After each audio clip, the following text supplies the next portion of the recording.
আসসালামু আলাইকুম। সকল শিক্ষার্থীকে স্বাগত জানিয়ে শুরু করছি ম্যাথ ক্লাস। আজকে আমি ম্যাথ ক্লাসে পঞ্চম শ্রেণী গণিতের পঞ্চম অধ্যায়, পৃষ্ঠ নম্বর হচ্ছে ৭৫, প্রশ্ন নম্বর ৭।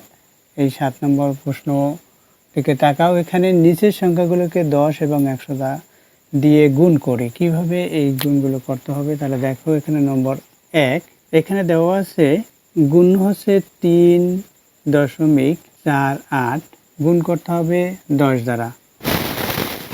১০ দ্বারা গুণ করি, এখানে লিখব ১০ দিয়ে গুণ করে, ১০ দিয়ে গুণ করে। দেখো ১০ দ্বারা গুণ করলে কী হবে, সরাসরি যদি আমরা গুণ করি ১০ দ্বারা, তখন এই যে দশমিক বিন্দু আছে, দশমিক বিন্দু করে কয়টি অঙ্ক? ২টি অঙ্ক। সুতরাং এই দশমিক বিন্দুটি এখানে হবে, কারণ এখানে একের পরে একটি শূন্য। যদি ২টি শূন্য হতো তাহলে দশমিক বিন্দু এখানে হতো। তাহলে দেখো কীভাবে গুণ করতে হয় দেখিয়ে দেই। ৩.৪৮ গুণ করব কত দিয়ে? ১০ দ্বারা। তাহলে গুণ ১০।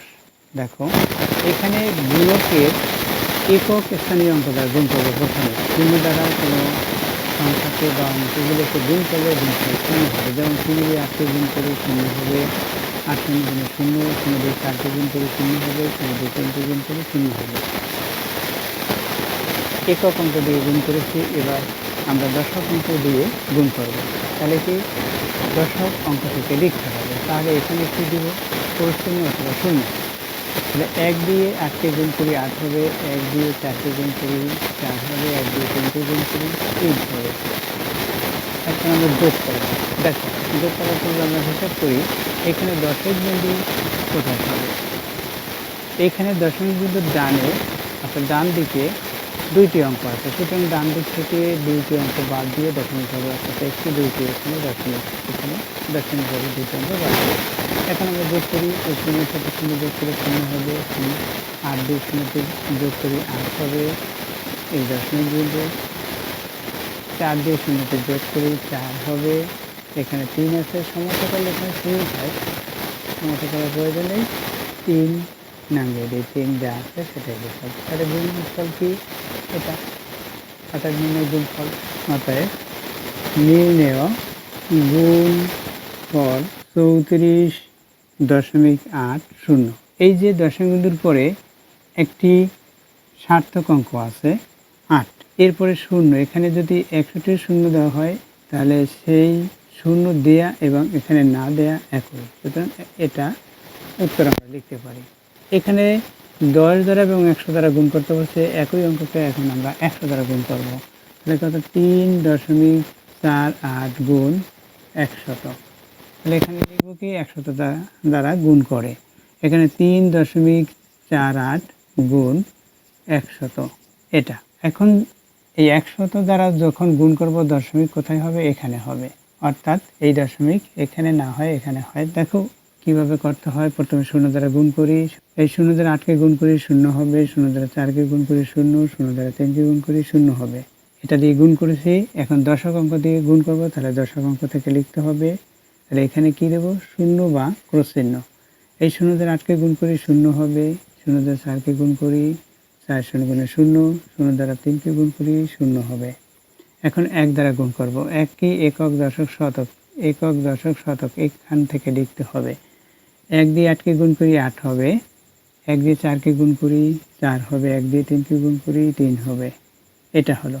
তাহলে কি এখানে শূন্য হবে, এখানে শূন্য হবে। এখন আমরা কি করব? যোগ করব।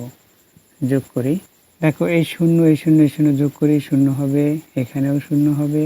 ৮ দিয়ে শূন্যকে যোগ করি ৮ হবে, এই ৪ দিয়ে শূন্যকে যোগ করি ৪ হবে, এখানে ৩ আছে ৩ লিখি। এখন এখানে দশমিক বিন্দুর ডানে কয়টি অঙ্ক আছে? ২টি। সুতরাং এখানে ডান দিক থেকে ২টি অঙ্ক পরে বাম দিকে দশমিক হবে, যেমন ১টি ২টি, এখানে দশমিক। ডান দিক থেকে হিসাব করব আমরা, এখানে দশমিক হয়। তাহলে কত উত্তর হলো? এই সংখ্যাটি। এই দশমিক বিন্দুর পর শূন্য যেহেতু, সুতরাং উত্তর কত লিখব? নির্ণয় গুণফল ৩৪৮। এটা হবে নির্ণয় গুণফল, কারণ দশমিক বিন্দুর পরে শূন্য আছে। এভাবে একাধিক শূন্য থাকুক যাই থাকুক না কেন সেটা আমরা বাদ দিয়ে লিখব, কারণ এটা একটা পূর্ণ সংখ্যা হলো। দেখো এই একইভাবে এগুলো গুণ করতে হয়। যেমন এখানে ৩ দেখিয়ে দিচ্ছি, নম্বর ৩ কীভাবে গুণ করব? আমরা ১০০ দ্বারা অথবা ১০ দ্বারা গুণ করে দেখি। এখানে ০.০৯২ যদি আমরা 100 দ্বারা গুণ করি, 100 দ্বারা গুণ দেখিয়ে দেই কীভাবে করতে হয়। শূন্য দিয়ে এগুলোকে গুণ করলে গুণফল শূন্য হবে। এখানে কয়টি অঙ্ক আছে? 4টি। সুতরাং 4টি শূন্য লিখি সরাসরি। এই 4টি শূন্য লিখলাম। এখন দশক অঙ্ক এখানে শূন্য, সুতরাং এটা গুণ করলে কত হবে? শূন্যই হবে, যেহেতু শূন্য দ্বারা কোনো অঙ্ককে বা কোনো সংখ্যাকে গুণ করলে গুণফল শূন্য হয়। এখানেও 4টি শূন্য, তাহলে এখানেও একটি শূন্য লিখে বা ক্রসচিহ্ন দিয়ে সমতা করলাম। এখন 1 দিয়ে গুণ করব। এখানে কোথায়? শতক অঙ্ক, একক দশক শতক, সুতরাং শতক অঙ্ক থেকে লিখতে হবে একক দশক শতক। এখান থেকে 1 দিয়ে 2কে গুণ করি 2 হবে, 1 দিয়ে 9কে গুণ করি 9 হবে, 1 দিয়ে 0কে গুণ করি 0 হবে, 1 দিয়ে 0কে গুণ করি 0 হবে। এখানে তাহলে কি হবে? 0 হবে। এখন আমরা এগুলো যোগ করব। এখন কোথায় দশমিক হবে সেটা আমরা প্রথমে হিসাব করি। এখানে দেখো দশমিক বিন্দু কয়টি, ডানে কয়টি অঙ্ক? 1টি 2টি 3টি অঙ্ক। সুতরাং ডান দিক থেকে 3টি অঙ্ক পরে দশমিক 1 2 3 এখানে দশমিক হবে। এভাবে করে দশমিক দিই। এখন আমরা যোগ করি, এই শূন্যগুলোর সাথে যোগ করি 0 হয়, এখানেও 0 হয়। 2 দিয়ে শূন্যকে যোগ করি 2 হবে, 9 দিয়ে শূন্যকে যোগ করি 9 হবে। এখানে বামে কত? 0 0 আছে এটা। এখন আমরা কি ডান দিক থেকে কয়টি অঙ্ক? 3টি অঙ্ক পরে 1 2 3 এখানে এই দশমিক এখানে হলো। তাহলে কত হয় এখানে উত্তর? নির্ণয় গুণফল বাম দিকের শূন্যগুলো বাদ দিয়ে লিখতে হবে। আর দশমিক বিন্দুর পরে যদি এভাবে শূন্য থাকে, যদি এখানে 1 থাকে কোনো সার্থক অঙ্ক যদি থাকে, তাহলে সংখ্যাটি লিখতে হয়।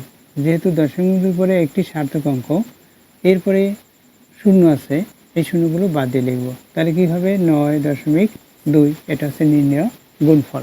আশা করছি অঙ্কর সমাধান বুঝতে পেরেছো। অঙ্কটির সমাধান বুঝতে পেরেছো। এই একই নিয়মে 10 দ্বারা বা 100 দ্বারা গুণ করলে তোমরা সমাধান করতে পারবে। এতক্ষণ ম্যাথ ক্লাসের সাথে থাকার জন্য সকলকে ধন্যবাদ জানিয়ে আজকের মতো বিদায় নিচ্ছি।